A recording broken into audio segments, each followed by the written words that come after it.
તો હવે ભારતીય આશ્રમને લઈને હરિહરાનંદ બાપુની પ્રતિક્રિયા સામે આવી। તેમણે કહ્યું છે કે મારી ઉપર જાતિવાદનો આક્ષેપ ખોટો છે। જાતિવાદ હોત તો 4 આશ્રમ ન બનાવ્યા હોત। ઘણી જાતિના લોકો આશ્રમમાં રહે છે। હું વિવાદ પૂરો કરવા માંગુ છું। વાણી વિલાસ ન કરવો જોઈએ। ગુરુ શિષ્યની પરંપરા હતી તે પૂરી થઈ।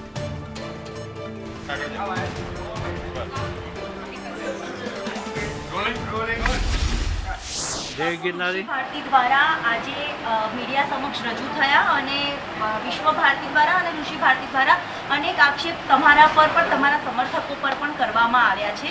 એક મોટા ખુલાસા પણ અનેક તેમના દ્વારા કરવામાં આવ્યા। આપ શું કહેશો? જો પહેલી વાત તો એ મારી પર એવું કહે છે કે જાતિવાદ છે, તો જાતિવાદ હોત તો મેં ત્રિશક્ષેલા બનાવ્યા અને અન્ય જ્ઞાતિના છે। 4 આશ્રમ છે, સરખેજ, જુનાગઢ, વાંકિયા અને નર્મદા। 4 આશ્રમ મારા હાથમાં અત્યારે છે।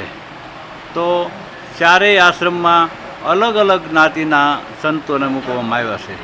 જો જાતિવાદ હોત તો બીજા સંતો છે એ મારી જે જાતિ છે એના નથી, એ તો અલગ જ્ઞાતિના છે। વાક્યા છે તો પિતાંબર ભારતી, એ તો રાજપૂત ગરાસિયા દૂધનું દૂધ છે। વિશ્વનાથ ભારતી નર્મદા છે, એ બ્રાહ્મણનું શરીર છે। રહી વાત મહાદેવ ભારતીની, તો એ એક મારા જ્ઞાતિમાંથી આવ્યા હતા। તો બાકી બીજા અવધેશાનંદ ભારતી છે એ પટેલ સમાજમાંથી। પરમેશ્વર ભારતી જુનાગઢ રે, વાંકિયા રે, નર્મદા રે, એ પટેલ સમાજમાંથી છે। રહે જ છે, જુનાગઢ જ વધારે રહે છે। તો મેં કોઈ જાતિવાદ કર્યો નથી ને રહી વાત બીજી, આક્ષેપો કોઈ પણ વ્યક્તિએ કર્યા એ ઠીક છે। જે રીતે આ લોકોને એવું લાગ્યું કે આક્ષેપ કર્યા, પણ મેં પણ એને ઠપકો દીધો કે આપણે આવું કરવું ન જોઈએ અને આપણે આવું કરવાનું કાંઈ થતું નથી। કોઈ પણના અંગતમાં જીવનમાં હું જવા માગતો નથી અને માગે પણ નહીં, બરાબર। એની રીતે એ જીવન જીવે અને મારી રીતે હું જીવન જીવું છું, બરાબર। પહેલાં આક્ષેપો એણે મારી માથે કર્યા હતા, એટલે મારા સમર્થકો એની માથે કર્યા।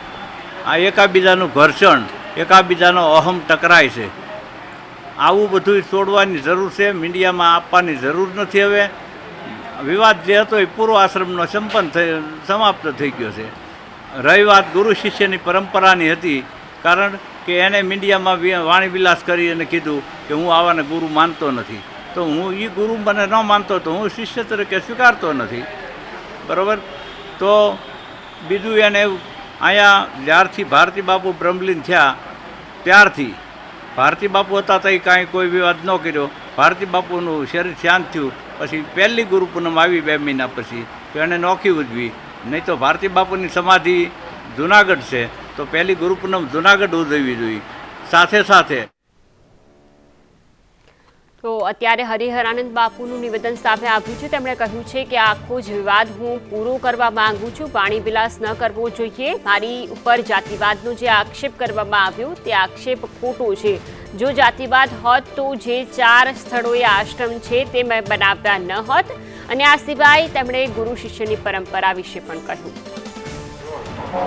ઋષિ ભારતી આશ્રમમાં ચકચારિત અનેક ખુલાસા થઈ રહ્યા છે અને ભારતી આશ્રમને લઈને પણ અનેક ખુલાસા કરવામાં આવ્યા છે। જ્યારે ઋષિ ભારતી દ્વારા અનેક આક્ષેપ પણ કરવામાં આવ્યા કે પ્રી પ્લાનિંગથી આ પ્રકારે એક યુવતીને પ્રવેશ આપવામાં આવ્યો હતો અને સાથે સંદેશ ન્યૂઝમાં પણ એ બાબતનો ખુલાસો છે તે પણ કરવામાં આવી રહ્યો છે કે જે રૂમ નંબર 5 અને 6માં જે બતાવવામાં આવ્યું હતું તે દરમિયાનનો એક ખુલાસો થયો છે કે જે રૂમ નંબર 5 હતો કે 6 હતો તે ઋષિ ભારતીનો હતો। જો કે એ રૂમ માતાજીનો હતો કે નહીં તેને લઈને પણ છુપાવવાનો પ્રયત્ન છે તે કરવામાં આવ્યો હતો અને હાલ જે આ રૂમ છે તે લોક મારવામાં આવ્યું છે।